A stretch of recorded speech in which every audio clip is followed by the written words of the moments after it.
The Regents podcast. The Regents podcast.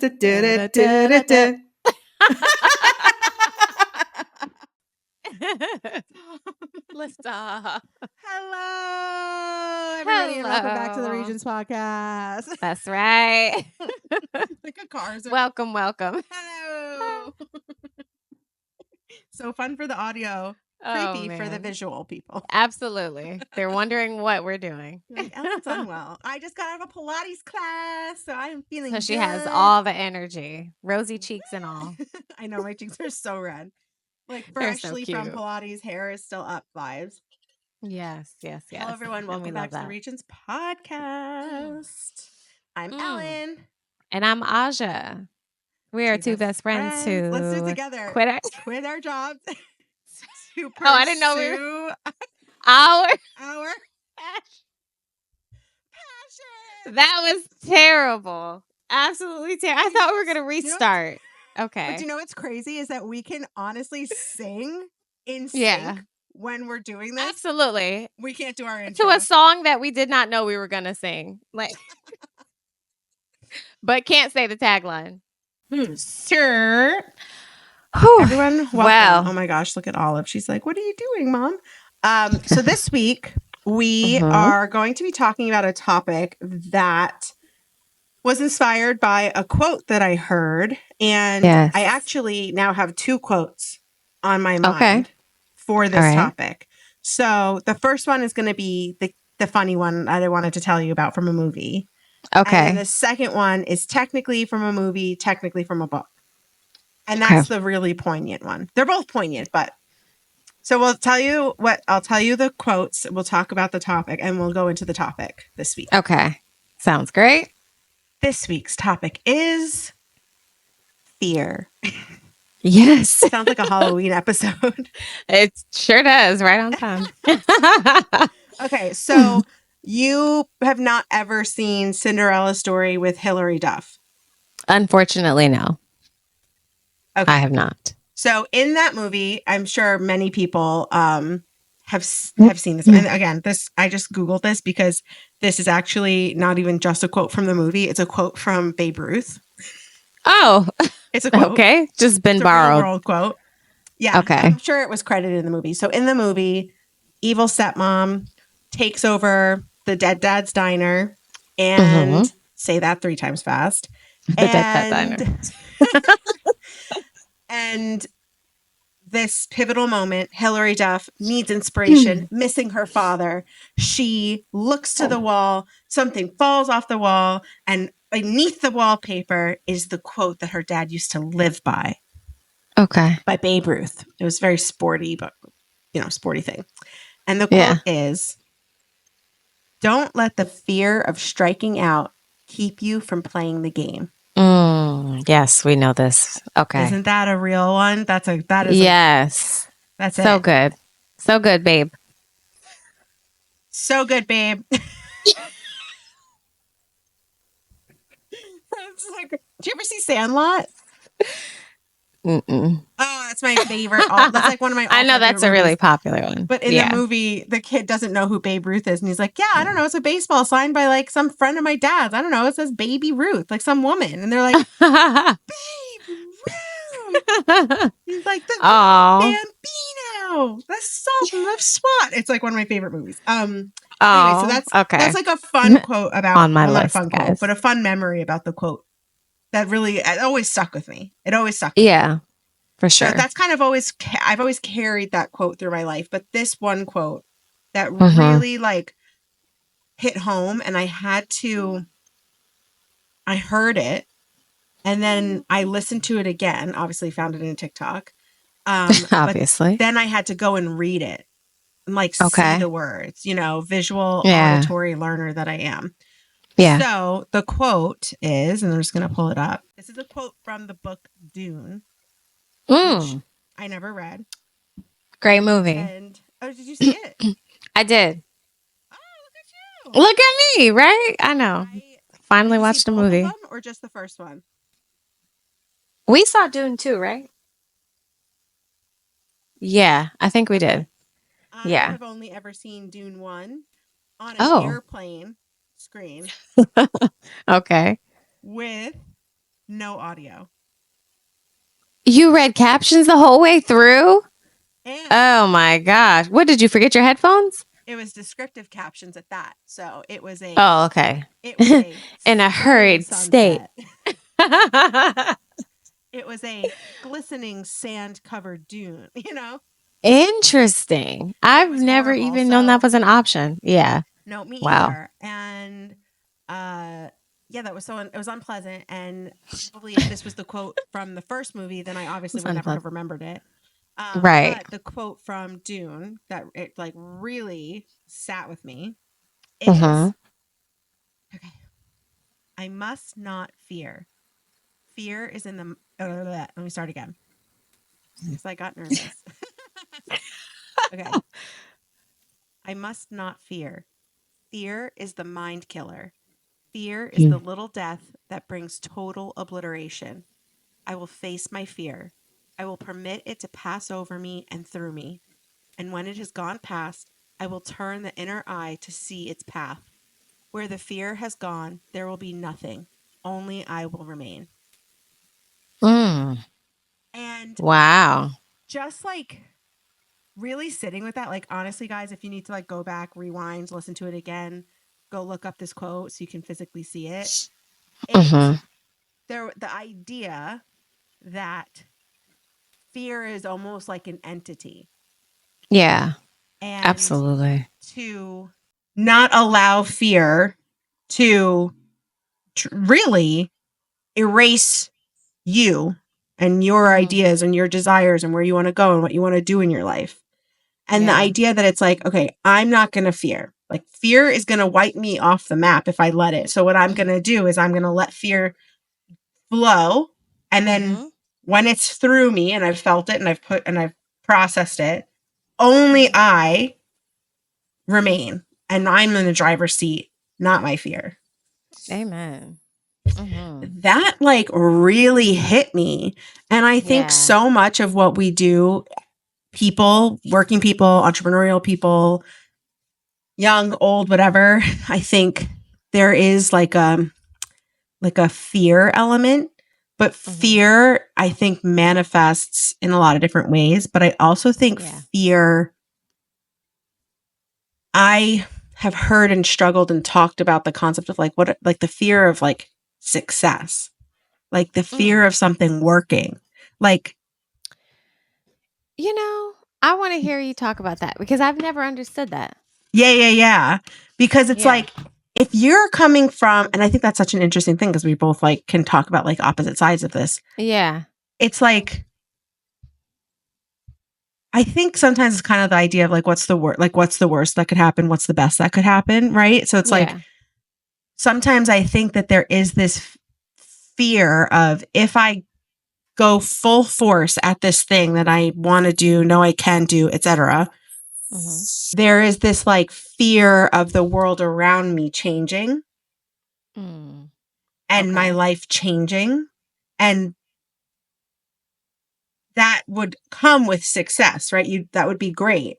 But there is Yeah. also that fear of things changing, like I have Right. spoken in therapy about like the idea of um depression and what you do during depressive episodes, Mm-hmm. and how even when I'm not experiencing a depressive episode, the behaviors of a depressive episode have become so natural to me Mm-hmm. that depression and my depressive behaviors are like an emotional home.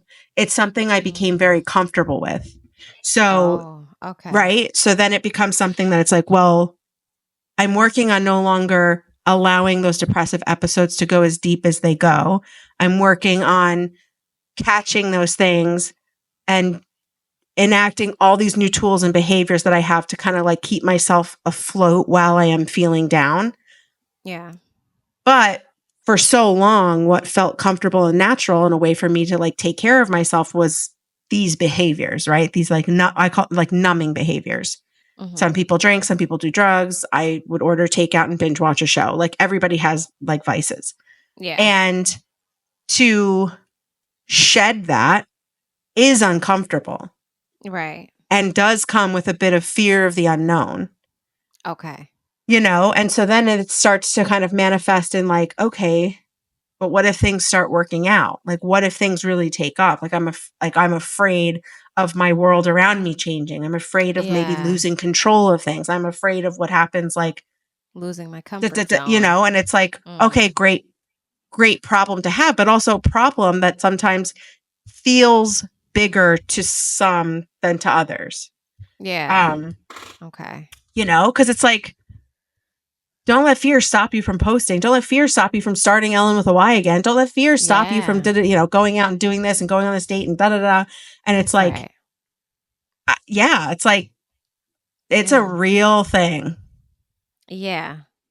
That's so interesting. I never understood when people were just like, "Oh, the fear of success." And I Yeah. guess if you look at it from that lens, I could understand that. That resonates with a lot of people Hmm. because it's your comfort zone that we all have to battle every single Hmm. day.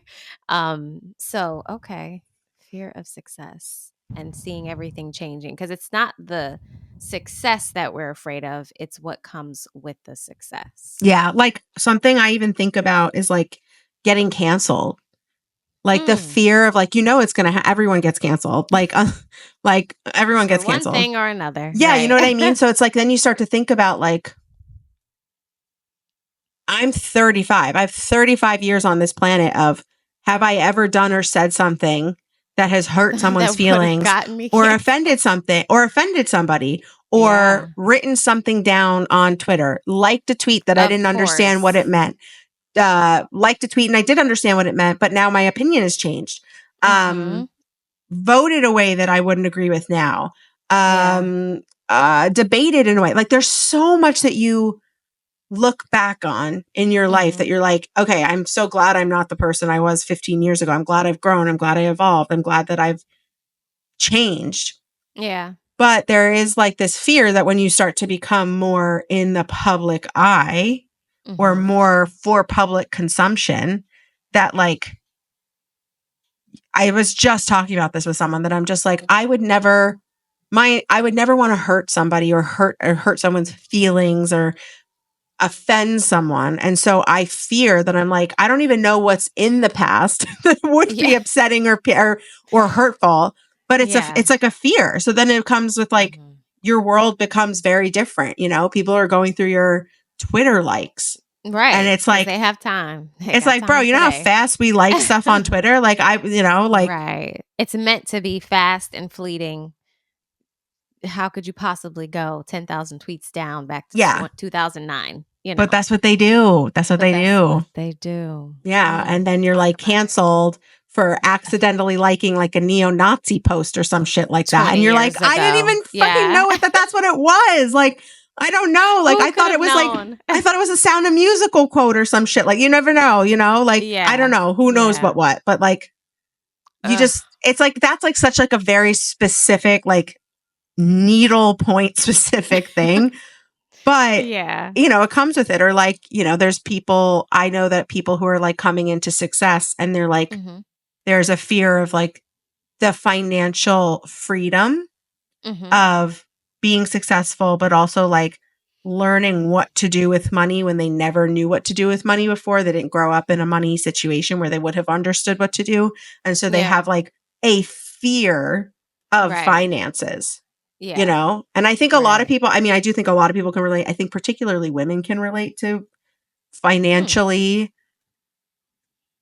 The world has not been, I would say maybe like the language around finances has not been always very inclusive, and the Oh, world no. of finances have not been very Women were inclusive. just allowed to have credit cards Thank you. like I say 60 this. years ago. My mom listening to this right now is like, "Oh my god, Ellen says this every freaking day." Anytime I have like a conversation with my dad about just like being a woman, it Yeah.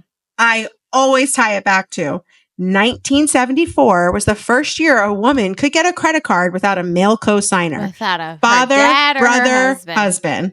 Right. Right. That means Crazy. that like right before my parents got married, Mm-hmm. my mom would have had to have had my dad sign on for her credit cards. Are you joking? Isn't that crazy? But like, then you want to Wow. talk about generational financial literacy. Oh, yeah.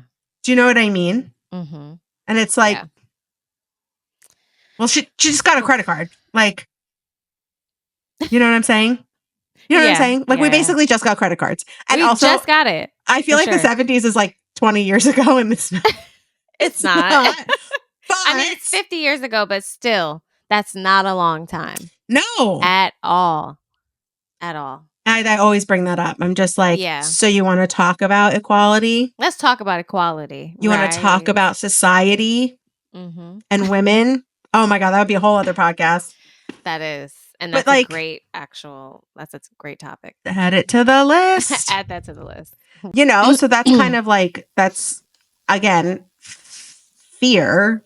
But a fear of like, okay, now I have this money. What do I do? I'm afraid someone's going to take advantage of me. I'm afraid I'm going to lose it all. I'm afraid I don't know what to do.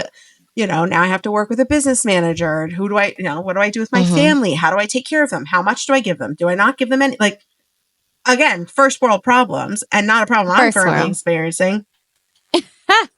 But will soon.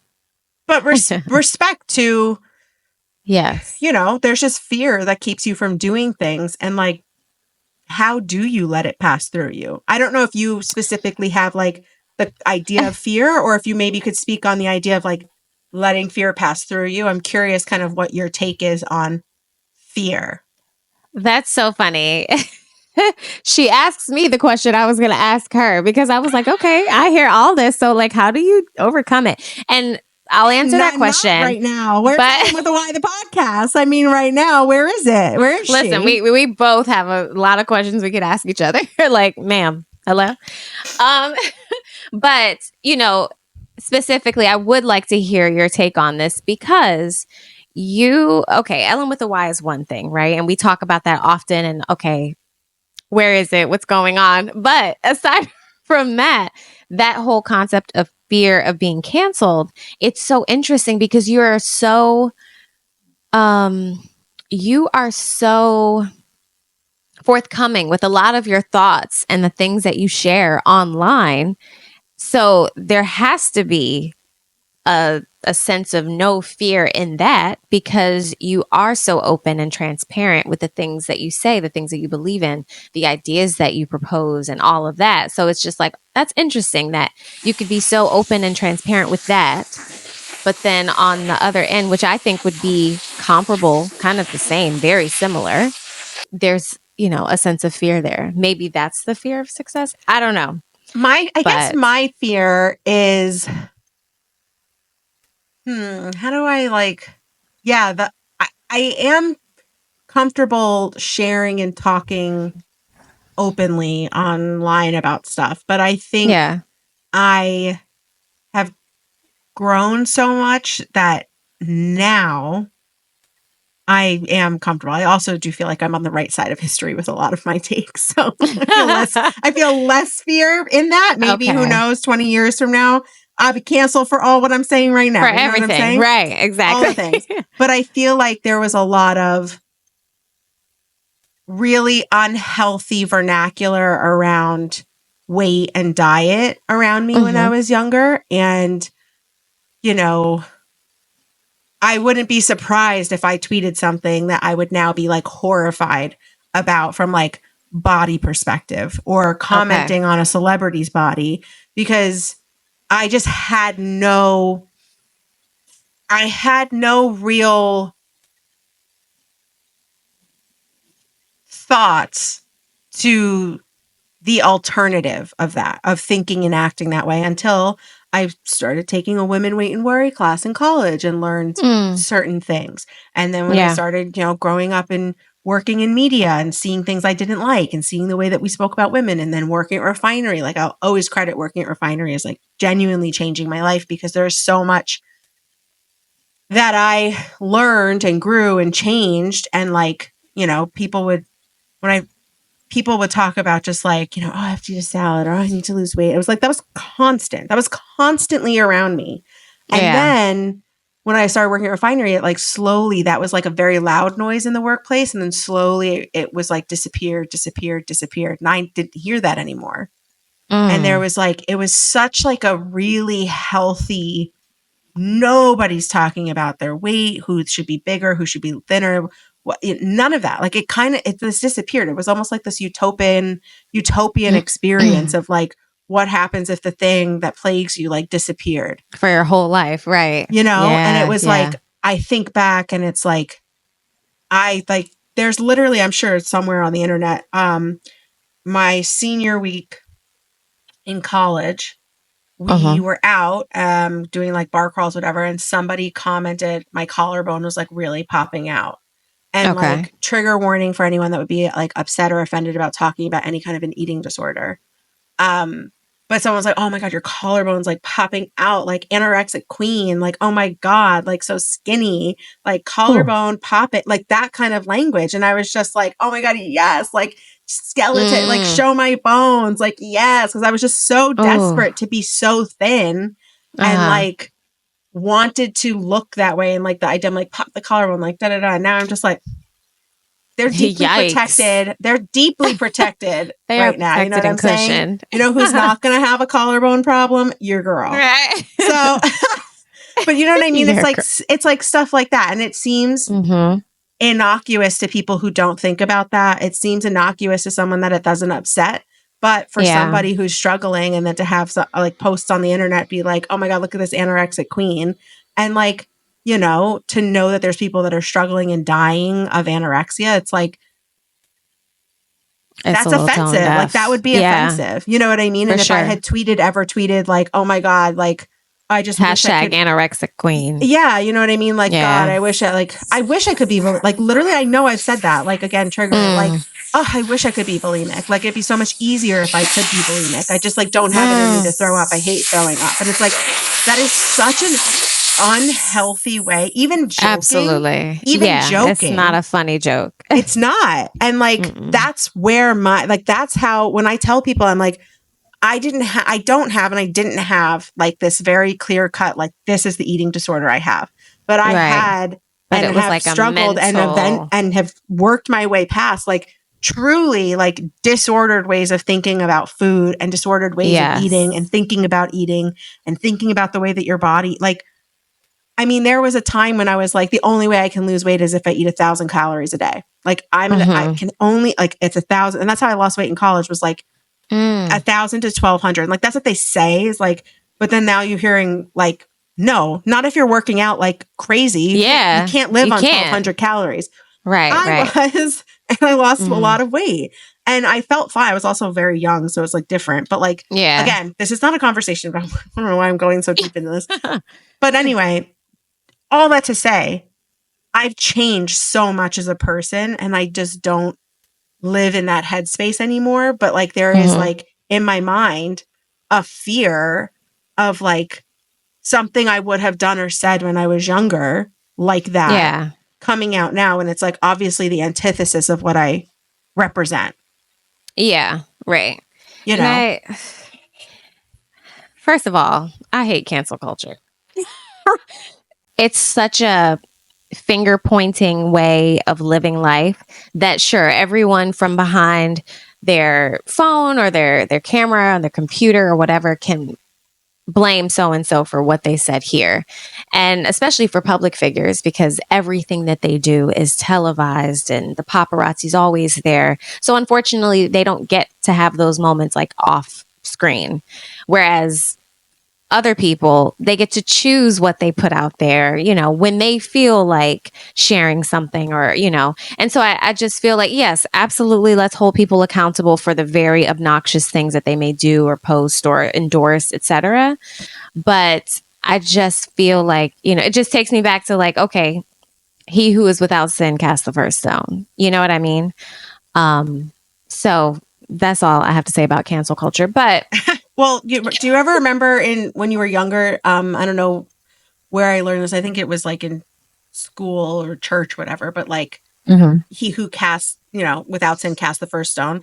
It was the when you point a finger, there's 3 more pointing There's back at 3 you. pointing back. Yes, absolutely. And it's true though. And we chastise and hold people to such unrealistic high standards, when sometimes people are literally not, sometimes it's deliberate, of course, but sometimes people are just like reacting in the moment. Yeah. It's just something that they responded to, or something in their history, their upbringing, or whatever resonates with them. And it may not resonate with us, and it may be offensive to us or whatever, but it just is what it is. And it's moment, I think it leads the way to teaching moments, right?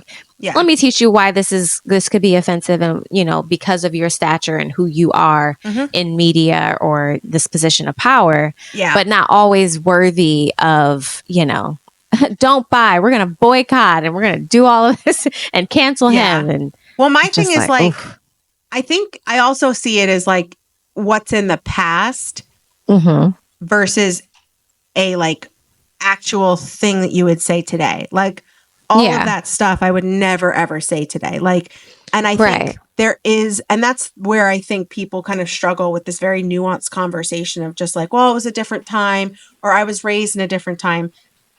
It was a different time. And I have grown and learned and changed since then. Yeah. That's how I see things. But when you have like older people and they're like, I grew up in a different time, like and I'm just like, I understand that, but I also understand like there's an obligation to always learn and evolve as a person. And evolve. Absolutely. So it's like, you can't, I don't like that. And I think that's where like family can really be butting heads a lot, because, you're talking to an elderly person and you're telling them the way that they're thinking or acting or speaking is like no longer okay. Exactly. Archaic. And it's very difficult to have that conversation if you don't do it in a nuanced way and you don't help them and help bring them forward. I think a lot of people take a more like accusatory approach, and it's really hard to be open ears. It's hard to receive that. Yeah, it's really hard to receive that when you feel like you're being attacked. And it's like, so like for me, I'm like, I think cancel culture, I don't really agree with the idea of cancel culture. I agree with like, vote with your wallet kind of thing. Like if you want to boycott Post cereal, if you want to do that, but that's what absolutely. What's that guy? He said that's your right. the president said, "Oh yeah, food's really expensive nowadays. Like just eat cereal for dinner." And it's just like, okay, well, 3 months down the line, all the Post cereal is on sale.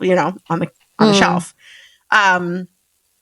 So I understand that, like, I understand and appreciate, like, that's how, like, people can, like, exercise their power. I think in today's society, if you're going to say something that's by today's standards no longer off okay. key. Yeah. And it necessarily wasn't okay back then. It was just not, like, a broadly spoken about, widely discussed situation. I think a lot of people, like, are like, oh, well, it was fine to say in the 90s. And it's like, yeah, well, it's because people back in the 90s didn't have the agency to speak up for themselves, or didn't have the ability, or didn't have a platform, or didn't have a platform to speak up and say, hey, this is not okay. So like, yeah, it might have been cool for you to say that, but it was like not cool. Like when everyone still thought it was terrible. People use the R word, like it's like unfathomable, but it was something that was commonplace in the early 2000s. Calling something, speaking of Hilary Duff again, she did this like, don't say gay campaign. And in this, I can't even. And in this campaign, basically like combating the concept of saying like, oh, that's so gay is like oh, that's bad. Using gay as like a derogatory phrase or term. When it's like, again, from my perspective, when it was something that was being said and was commonplace, never thought of as like gay being bad, because that's not how I operated. Like, right. As a human, I'm like, oh, gay is great. You know what I mean? But then it was like this slang that was just being used.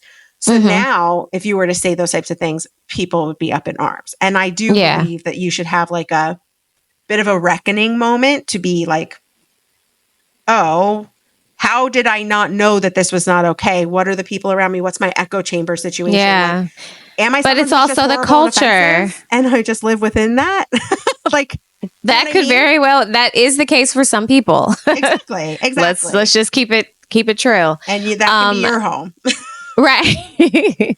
But it's also, when people ask that question, like, how could I have not known that this was bad? It's also the culture and the environment and society that you lived in that particular moment in time. Doesn't make it okay, but it's just there's so many factors that go into why we think the way we think and say the things that we say. Yeah. We're influenced by a lot of different things, especially today. So, but anyway, I know it's a very different topic from fear. I love it. Very. Though. I love it though. But in regards to your question about, how do you overcome fear? I think my coping mechanism for fear is to plan and figure out all the ways that it could go right. That's a natural tendency for me just because of who and how I am.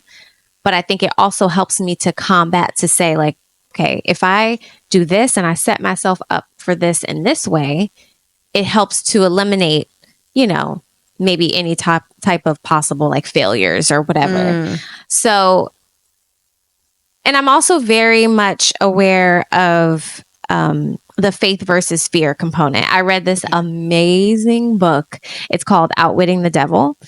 And fear is a real thing. It's something that can absolutely take you over. But the difference is faith and fear can't coexist. And that was this underlying foundation of this book. And it really, I need to reread it because it was it's such a thick and robust book of like so much thought provoking, ideas and all that type of stuff. But it's like, if I endorse and allow fear to totally encompass me, then that means I have no faith. I'm totally abandoning my faith because there's no way that I could be faith filled but still fearful. So I always think of that concept as just like, okay, girl, well, if I am allowing this fear to debilitate me to inaction or procrastination or something like that, then I am totally relinquishing my idea of faith or believing, in myself and a higher power or whatever it might be.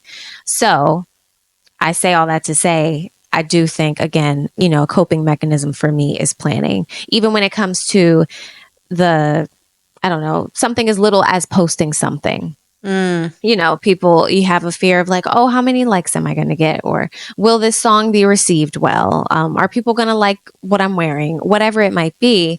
It's just like, okay, well, let me think about, aside from what I could do to maybe make this more successful in my mind. Yeah. Aside from that, let me also set myself up. Let me, if I'm okay with the way that I look, I think I sound great. I'm satisfied with my performance. Let me get that and instill that in my mind. And then it really doesn't matter what happens on the opposite end of that, because I'm being faithful in just doing the thing.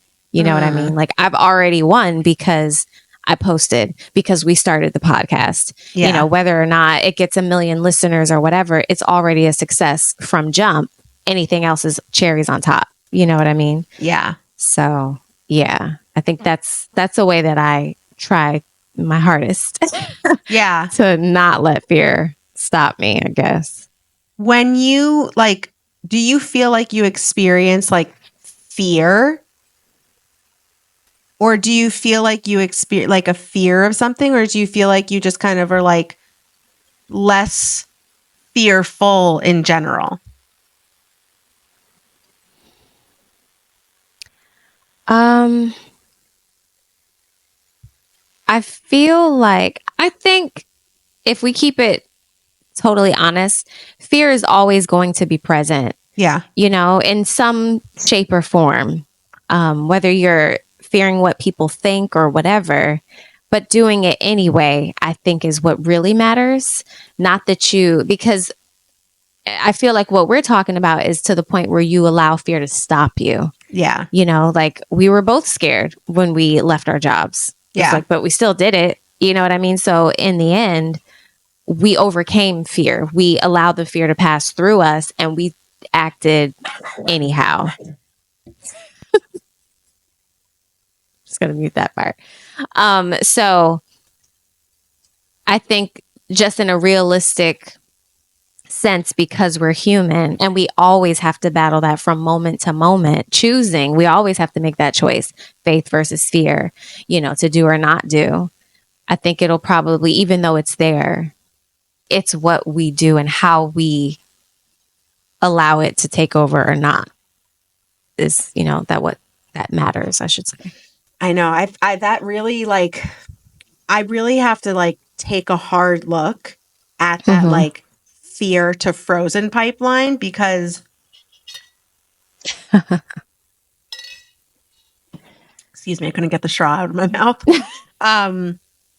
Right. For the audio listeners. Yeah, I definitely I know that I have fight or flight. Mine is freeze. What is that? What's it called? The fear? Is it like a fear reaction or? I don't know. What is that called? Fight or flight or freeze? Hold on, I'm going to just make sure I have the right. Why am I picking up my phone? I'm on my computer. Fight or flight. Because your phone is. It's a physiological reaction that prepares the body to fight or flight a perceived threat. Like a perceived threat, like a fear, right? So for me, I'm a freeze kind of gal. Yeah. And I really don't like that about myself because, you wind up looking back and being like, oh my God, years wasted of being afraid or oh, I wasted this whole time of doing this and doing that. And I'm really trying to not let it stop me. But I'm currently everyone on this podcast, everybody listening to this podcast knows I am currently letting it stop me from going the Ellen with a Y route. And I think it is a fear, and it's well, what is the fear? What are is you the fear fear? It's not going to be successful? Or you fear it's going to be it is going to be successful? Where is the fear coming from? Because you did it, I did do it once. I launched it once, and it's maybe I have changed a little bit as a person. Maybe it's part of me is is it that I don't want that, and I'm afraid to say I don't want that? Is it that I'm afraid that I've changed so much that that's no longer really what I want? Now I'm oh shit, lost my job. I left my job, and now I'm oh, but I don't want to be this personality anymore. And maybe I just kind of want to be quiet. And it's well, I don't know if that's true either. I don't know. Yeah. And I think I'm kind of in this moment of just kind of this trying to figure out where life goes. I think financially, I haven't stressed about money in a long time because I've been really responsible, and now I feel a lot more stressed about money.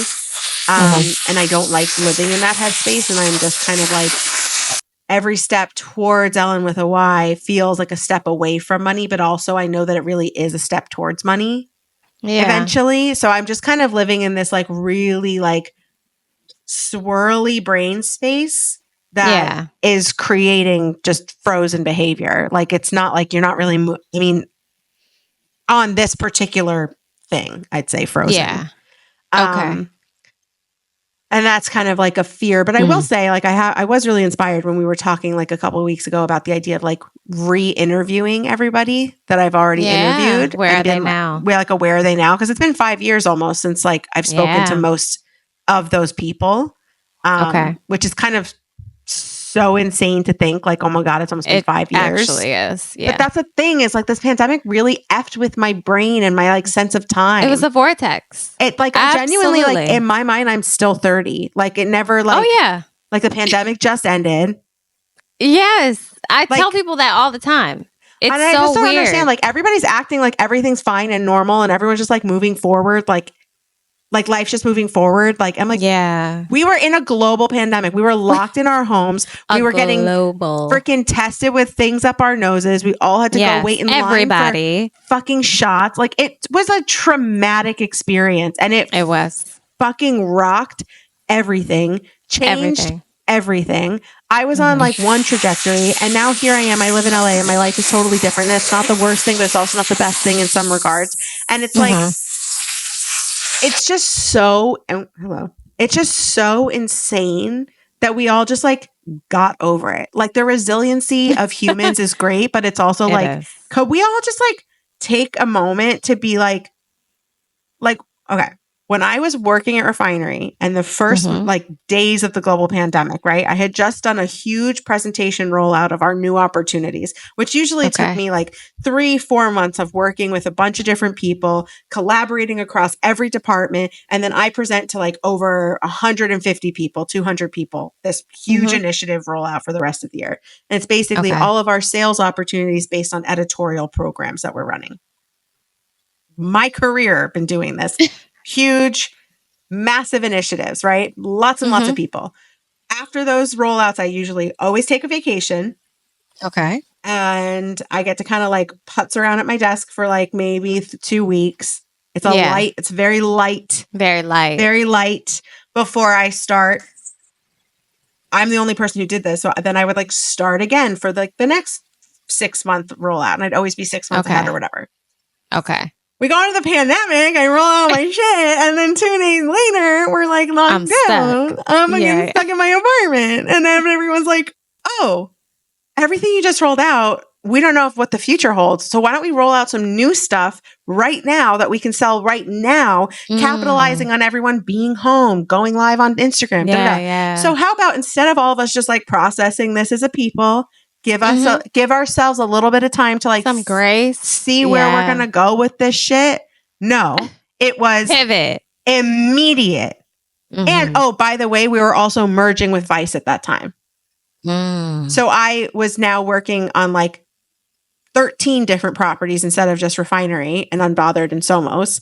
And I'm working on all these other properties with all these new people. And, you know, there's like a lot of people trying to like, you know, it was just like, it was just a really crazy, overwhelming. Crazy time. It was so overwhelming. It was so insane. I had like crazy people on all sides, Refinery and Vice, because there had been new people coming in. And it was just like, oh, like I had never cried to like a boss before. And I'm like crying to the president of Refinery. Like this person, like she's like trying to cover my job. It's like, I don't even understand. And I was like, she's like, you're usually so like level headed about this stuff. I was just like, we're in the middle of a pandemic. I'm living alone. Right. Like, I don't even know what, like I haven't seen my family in months. I'm just like, it was just like, you know, a mess. Yeah. Yeah. And I just feel like from that moment, from that time, it was just like pivot, go, go, go, go, go. And it was this dichotomy of like your whole world is kind of like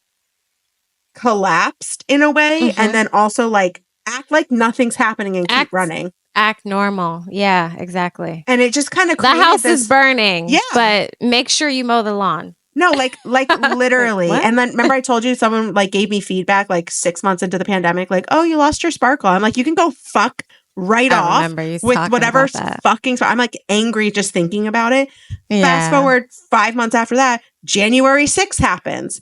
And like, I don't know, we're going into fucking civil war in the middle of a goddamn pandemic. And it's just like. It was insane. And I had COVID and I couldn't see my family for Christmas or New Year's and I couldn't smell or taste anything. And I'm by myself, afflicted with the disease that's killing people in an apartment alone. And I was fine. I was fine. Right. And I told everyone I was fine and I was FaceTiming with my family and I was hacking up a lung, but I was fine for the most part. I was young, I was healthy, but you know, this is what was happening, right? And then a couple days later, I'm like healing from COVID. I go through New Year's by myself in my apartment alone. And, you know, now we have a fucking a national insurrection ticket. Like it's, and of course everyone's just like, oh, are you going to come to the meeting? Fuck no, I'm not coming to the meeting. I'm watching the news. Do you see what's happening? There's a fucking Viking barbarian. There's a coup in the middle of the fucking Capitol. They're staging a coup. I don't know what. So, all that to say. Oh, and then I also had that insane man who was like being horrific to me at my job, yelling at me, saying crazy, insane shit. I had to go to HR about him. And like, oh my God, he did the most insane shit on these calls. Like literally, I can't even get into it all because it was so offensive and upsetting all the time. And I just was like, and then I got Olive and I was sleep training, like feed training her and like up all night long trying to like make sure she doesn't pee in the house with all this stuff. So I'm like sleep deprived, dealing with a global pandemic. Work never slowed down. I'm living alone by myself. I was like, wow, this is really the government is imploding. Yeah, the government's imploding. I was like, wow, this is what a mental breakdown like looks like. You know what I mean? This is what it is. That's what that looks like. You know, so then I took my leave of absence from work because I was like, oh, because they laid everyone off. They're like, okay, let's keep going. You're going to now roll out more stuff. And I was like, fuck no, I'm taking a leave of absence. I can't do this. I can't do this. I was like, I literally have nothing left to give. If you had asked me a year ago to lead this department and be in charge and everything like I had asked, all for it. But now you have wrung me so dry of everything. I can't do my show. I can't fully enjoy having my new dog. I'm actually like not okay. So that's why I took a leave of absence, which set me on a different trajectory. And I think coming back around and like looking at that time and like really acknowledging like, whoa, we really went through it. Like we really went through some shit and like we all just kind of keep going. Yeah. And I wouldn't be surprised if like there is a lot of people kind of like looking up, being like, what happened with my life? How did I even get to this? Like, how did I even get where I am right now? Because I was doing all of this and now I'm like doing something else. And people are like, for the better, for the worse, for neutral, I mean, whatever. But it's clearly I have material for a fucking special with how I could just run through my year and with the pandemic. Do. Yes, you do. Yeah. You could start the show that way. Like, hey, everyone. That's what happened in the past 5 years. Let me take you back to March 2020. And then we can move on. Yeah. Could you imagine if like every time you met someone new, you're like, hey, I just have to tell you like a quick monologue about myself. Yes. And just so you know where I'm coming from. And then we can really like get to know each other. I got to give you context. You must have the context. Yeah. All that to say, I think that I had gotten past the fear of being perceived and putting myself out there pre-pandemic. And then I think being inside and being home, which was something I had been doing up until when I launched my show. Yeah.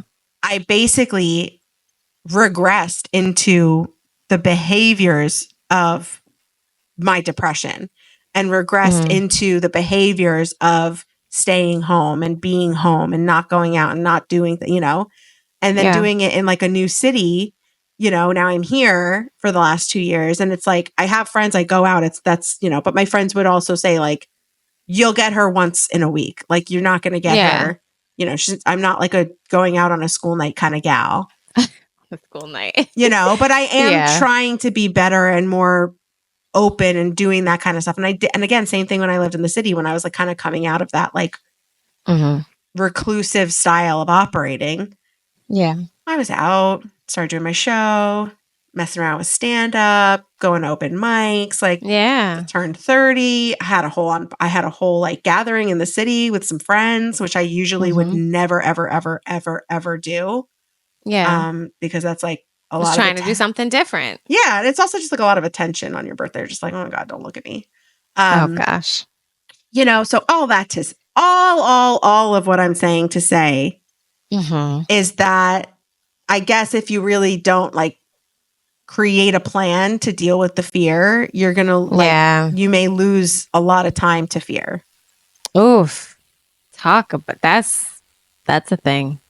Losing time. And we all have a finite time, and procrastination and all those types of things. It's just like how much time we waste in our head. And you ever heard that phrase, stay in your head, you're dead? No, oh no, but I like that. Love that phrase because it's so true. Like I can overanalyze faster than you.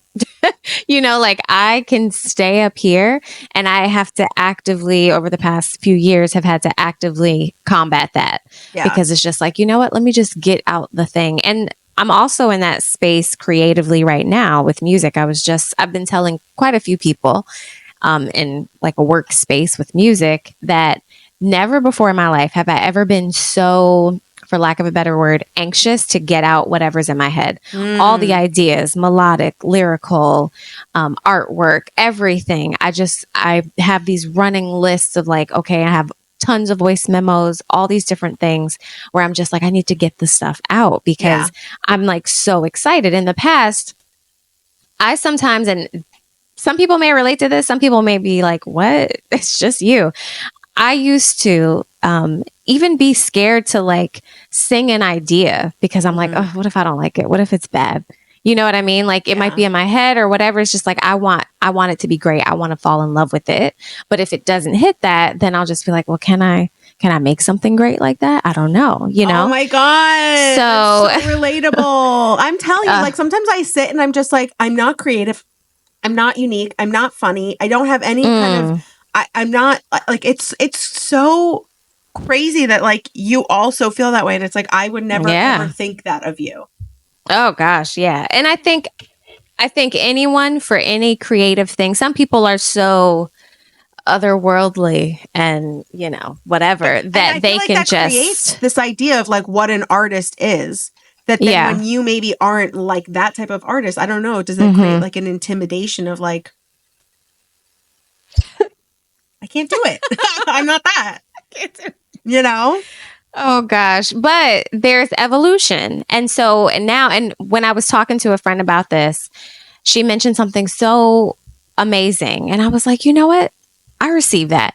She said, well, that is probably a way of universe, God, whatever, it's your source telling you that there is so much more on the other side. You have to get out whatever's in here on paper, on record, whatever it is, so that you can make space for more. And that like changed my whole outlook on everything.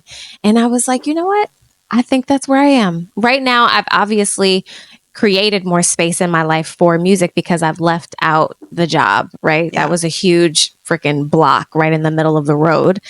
And now I'm doing the things, I'm, you know, performing and writing and doing all of that stuff. Whereas before I had all of these other obstacles in my way. And that made me think twice about my talent or my gift or if I could, if I can't, like whatever. And now here I am making room for it. And it's just like, well, I have to get all the things out so that I can make space because I'm a vessel. It all flows through me, right? So the more I keep things balled up inside, I'm blocking. I don't want to block, you know? And I think that's the excitement too. It's like, okay, I'll put the thing on paper or I'll sing the voice note into my phone or whatever, but it's going to evolve. You know, maybe it's not the best in my eyes because I'm the only one listening to it. Maybe it's not there just yet, but because I got it out, I can figure out how to tweak it and make it better and create this beautiful sculpture. You know what I mean? So I think that's the excitement on the other side of fear where it's just like, okay, I'm scared, but I'll get further if I just do the thing and then I can work on it until I feel like it's a, you know, quote unquote finished product. So, so many things. No, but that makes me think about like, it's like getting from like in startup world, they're like, 0 to 1. Like you just got to get from 0 to 1 and then everything kind of like you can flow after that. Yes. And that fear of like taking that first step or, you know, I'm thinking, you know, the phrase like fear of failure is like a really big thing of like, what if I like think I can do this thing and I actually can't, you know, or like, oh, you know, people all your life have been telling you that you can do this or you're great or your personality or blah, blah, blah. Like all the information I've received is like, you can do this. But then what if I'm like doing it and I can't? So everybody all around me is wrong. And it's like, well, that's like less likely, you know, it's like less likely that all these individual people are wrong. But then it's also like, in my head, then I'm just like, what do they know? They don't know anything, you know, they don't know about this life, they don't know about this world, you know? And then I'm just like, but if all these people around me like are saying this and have said it, even before I feel like I kind of evolved more as a person, like I have this anchor that's cut out of like oak tag from when I was in college. And when you're a senior in the sorority, they would have everybody write on your anchor, like, you know, basically kind of yearbook stuff, like what your relationship, gonna miss you, blah, blah, blah. And I have I mean, we're talking like over a decade ago, and I've held on to this anchor for years, and it's moved with me. It's gone different states.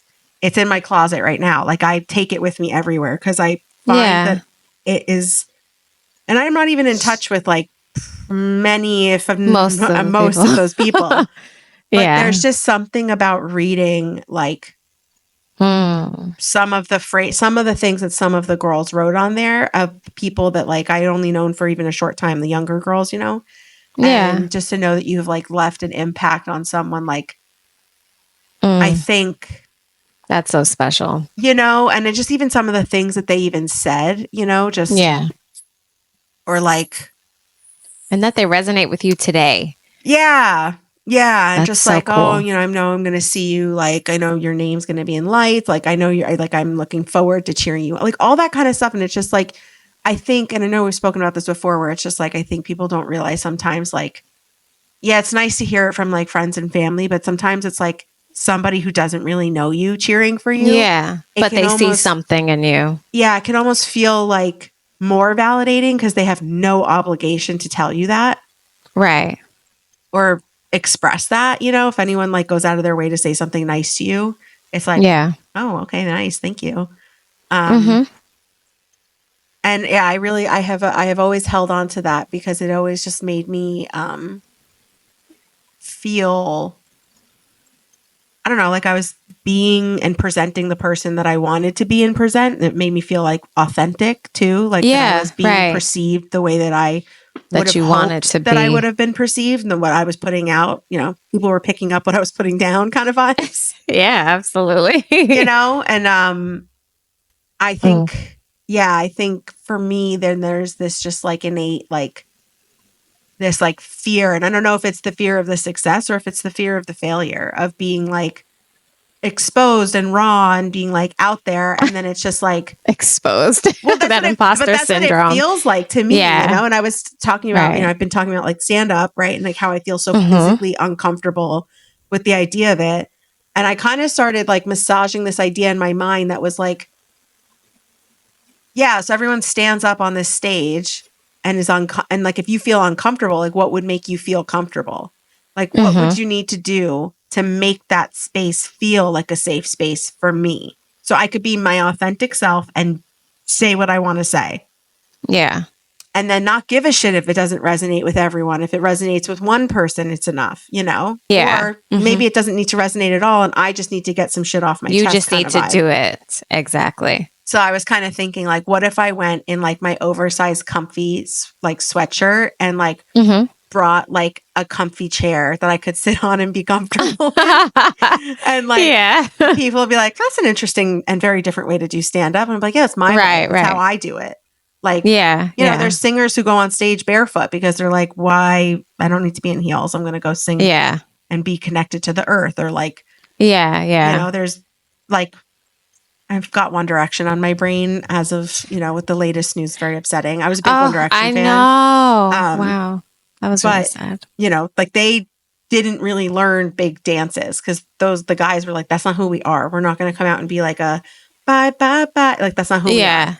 Yeah. So they did a lot of like running around the stage and like having fun and like, but there was never like these like super choreographed dances.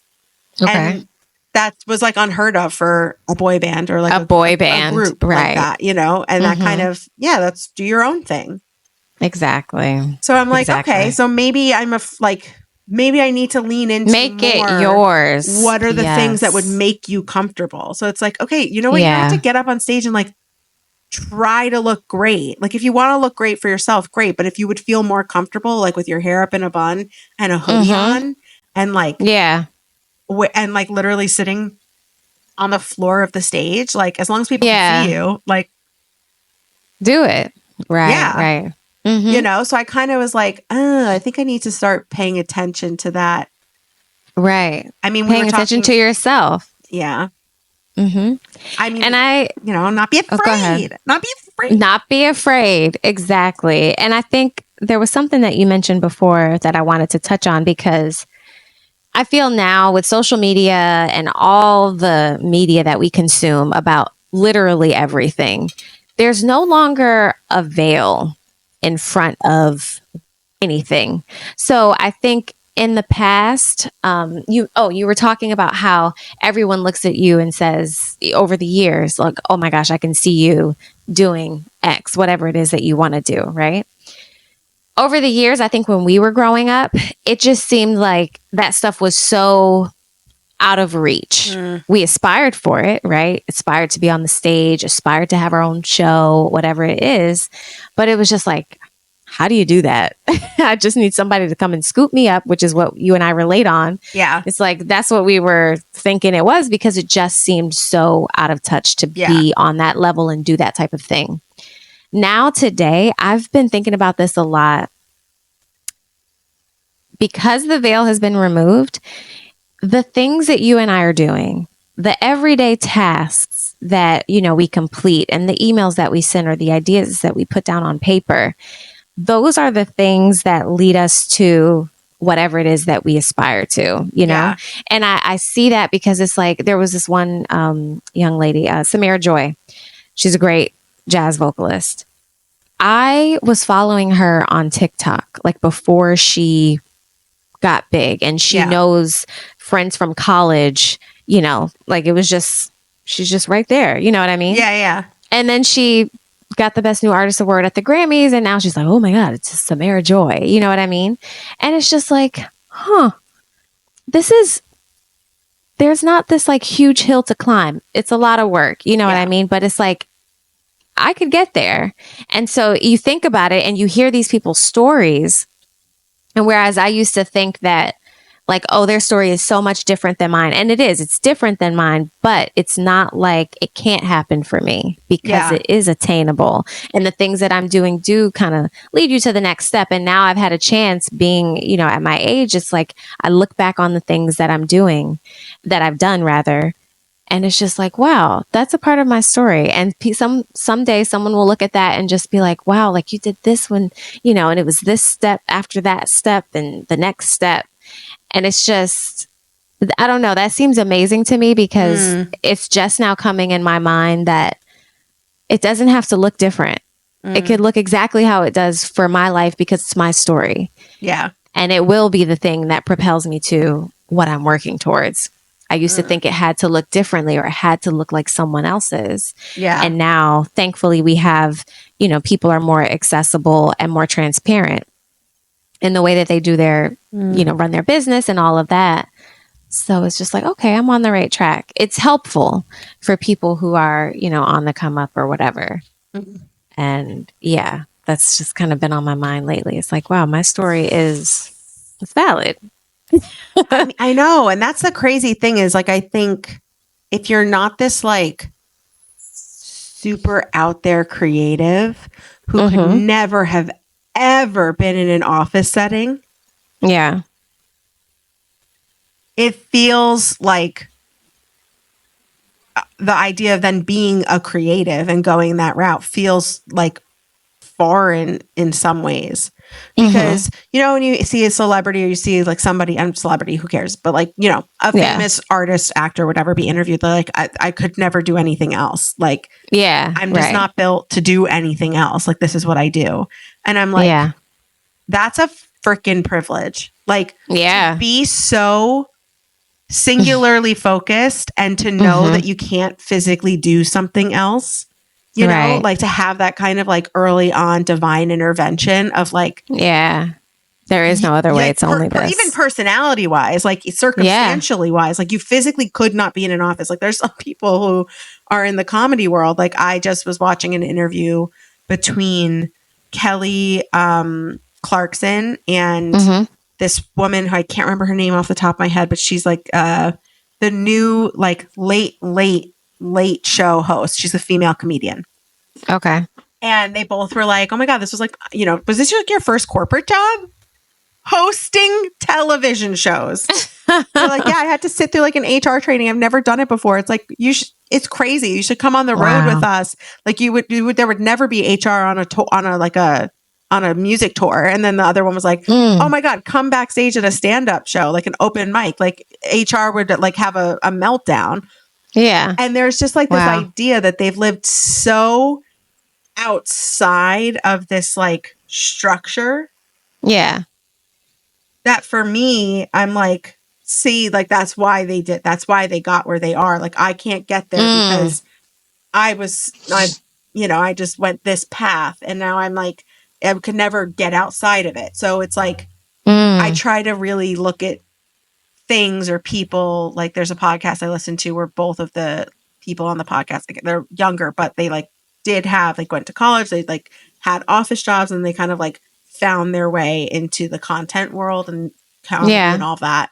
Same thing with like I think about like Viola Davis. Like she's always been acting, Mm. but she really didn't pop until like in her late 30s, early 40s, like where Yeah. she really started Right. like booking gigs and stuff. And it's like, there's people come to things in different times and they And come to different. things in different ways. And Yes. I Yeah. think that's the thing that I'm like trying to make my brain be okay with, which is like, Mm-hmm. it's your path. Like the way that you're, like you were just saying, like the way you're going to come to something is your story. Like Right. it's not going to be like Absolutely. other It's people. not I going to mean, be. Yeah. And that's great because it's going to resonate with someone else, yeah, down the line. So, yeah, I think that's a really important realization for us to have. yeah, To know that, okay, no, I didn't grow up on the road and only do shows and never had, a job or except for singing. No, that wasn't my story. But even with all of that, there are still so many pieces of my life that are tied to, music and, building a music business that this all makes sense. yeah, It's all a part of my story and it all works. yeah, It doesn't negate or invalidate my passion or where I'm going to head. yeah. I mean, I don't Yeah. know. I think about it because, like, you went to school for your passion. Do you know what I mean? Mm-hmm. There is Yeah. something that, like, legitimizes it in that way where it's like, I've studied this, like, I'm capable of this. Mm-hmm. Whereas, Yeah. like, again, stand up comedians aren't going to college for stand up You don't comedy. go to college for that. Exactly. I mean, you don't go to school for music either. Well, So but you did. You went to school for music. no, I did, but I'm just Yeah. saying that's not a thing where it's like, That, oh, like, well, everybody. people Yeah, have to yeah. go to college Well, that's to be a singer. completely. Like, there's the whole, like, people that are actors are like, oh, this person went to, like, acting school and Tish and da-da-da. Other people are Acting like, school, I just exactly. went in front of a camera and just did the thing. Like, And I just had the talent. it's like, there's just different. But I think in my brain, I'm just like, I don't know. I think it just makes it feel like even more foreign because I just never really, like, had like, it was never like creativity was like in front of me in that way where it was like, I don't know, other than like extracurricular. Extracurricular. You are. Yeah.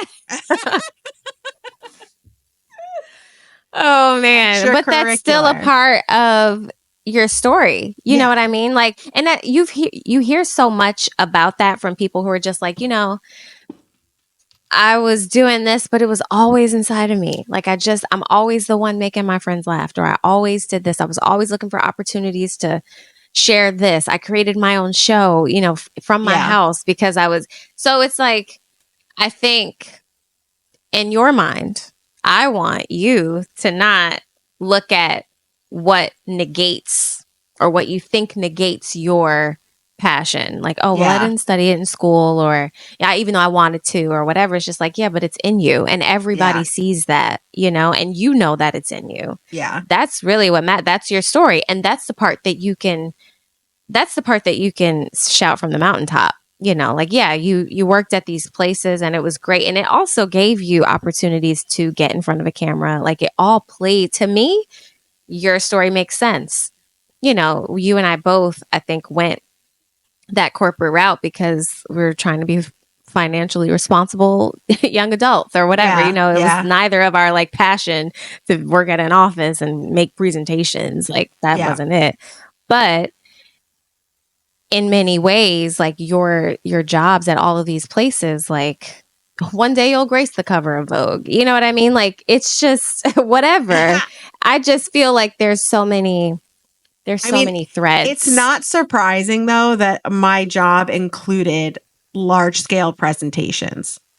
Yeah. Well, You know what I mean? exactly. Like right. I always had to, I got feedback from someone once that was just like, not everyone is as comfortable as you presenting. Mm-hmm. And I was just like, well, I'm not always as comfortable. I just like sometimes just project that. Like, Yeah. sometimes I'm like, I don't feel very comfortable I in don't this wanna space, do but I'm just going to do it, you know? Yeah. Yeah.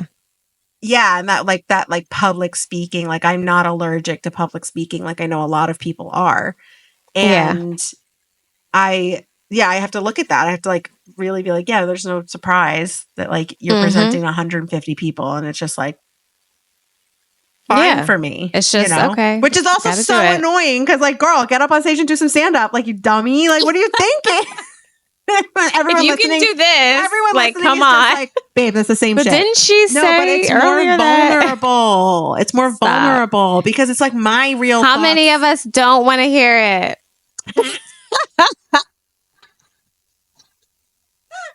Everyone listening right now is just Audio listeners, I just raised my hands hand. up. Put your hands back on the Studio steering wheel. audience, right? Studio audience, all of them have their hands up. We will not be implicated in a We're crash. not. Put your hands back on the steering wheel.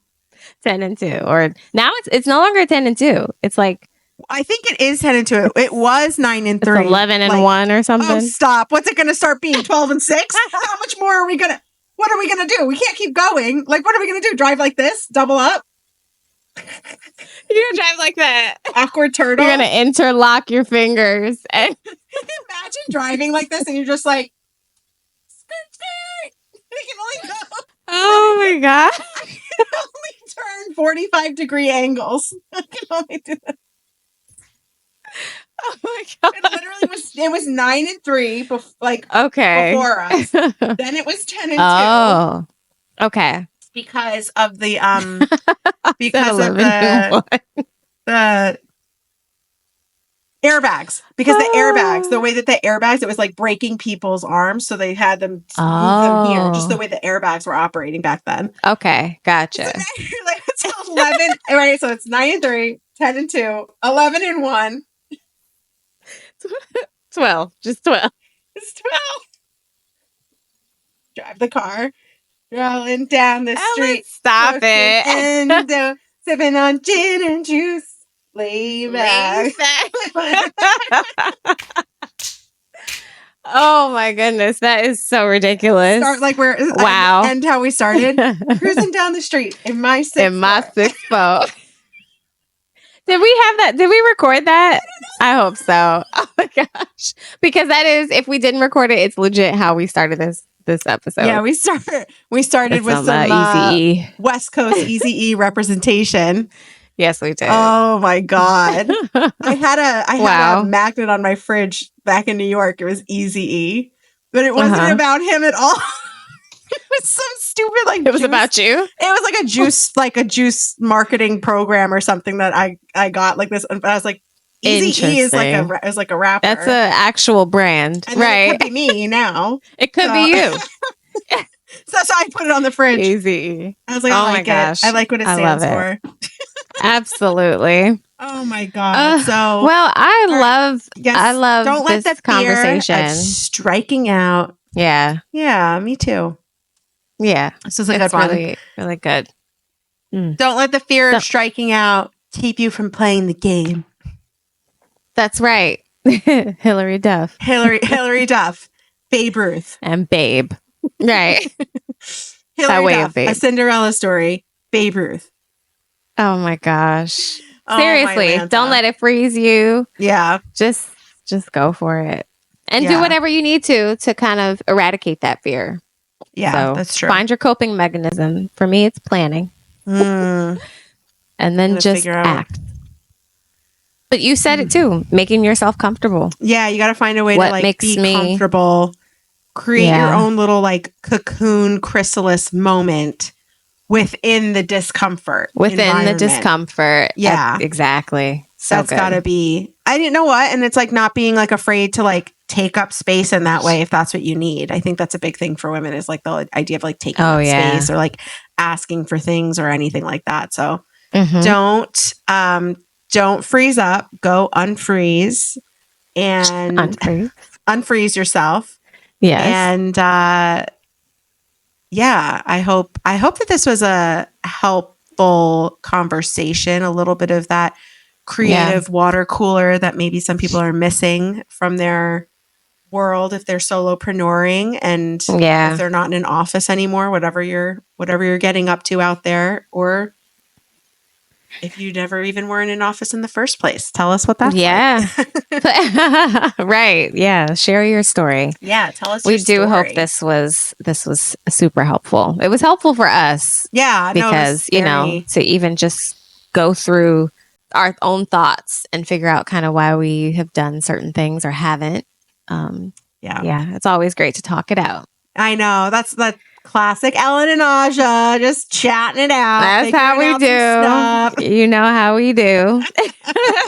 I love it. We gon' figure it out. Yeah, all right. I mean, that's literally what it is. I'm so grateful that we have this, and that it's crazy because we wanted to do it for a while, and then it was like, we're like, let's just do it. And now that we are doing it, it's so crazy. Because at first I was just like, oh my God, like every week, like what's it going to be like? Like, are we going to have enough to talk about? And now I'm just like, so it's like I always was grateful for our friendship, obviously. Yes.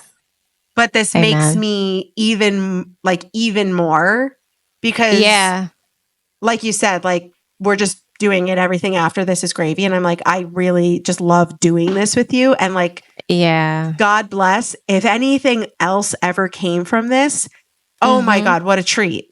Wow. Like what a treat. No, truly. Because it's like, I just genuinely, thoroughly, wholeheartedly enjoy doing this.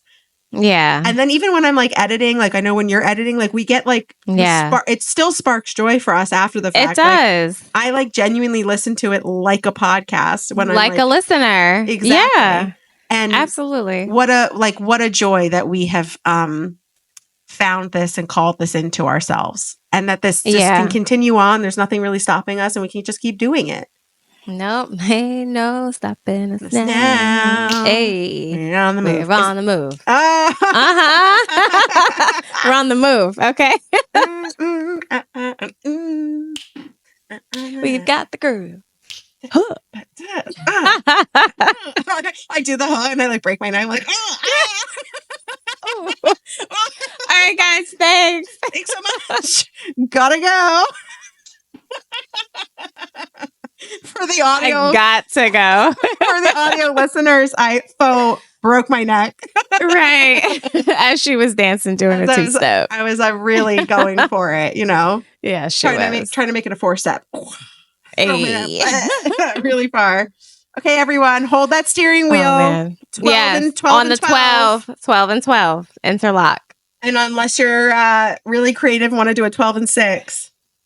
Whatever you got to do. Ooh. If you actually know where we're supposed to be holding, let us know. Please tell us in the comments. Thank you. Appreciate it. We're just going to do what we know. And don't tell my dad that I was asking. Yeah. He's going to feel some type of way. You would be disappointed. Feel some type of way. I know I taught her better than this. I know I did. Sure, I'm holding it right. Whatever is the right way, that's what I'm doing. That's what you're doing. Yeah. I totally agree. I can attest. Yeah. All right. Thank y'all so much. Appreciate love you. Appreciate you. Thanks everyone for listening. Yeah. Like and subscribe, comment. Bye. Bye. Bye. The Regents Podcast. The Regents Podcast. Okay. Ready? 1, 2, 3. We are two best friends. Okay, we're two best friends. Yes. 1, 2. I just keep doing it. I can't do it. I'm going to start laughing so hard it hurts my lungs. We are two best friends who quit our jobs. To pursue our passions. Right. Okay, here we go. Okay. 1, 2, 3. We are two best friends. Quit our jobs. To pursue our passions. Passions. That was off. but It's as good as it's gonna we get. can sync it and edit and post. All right. Okay, sure. I'll get that right on top of that. We.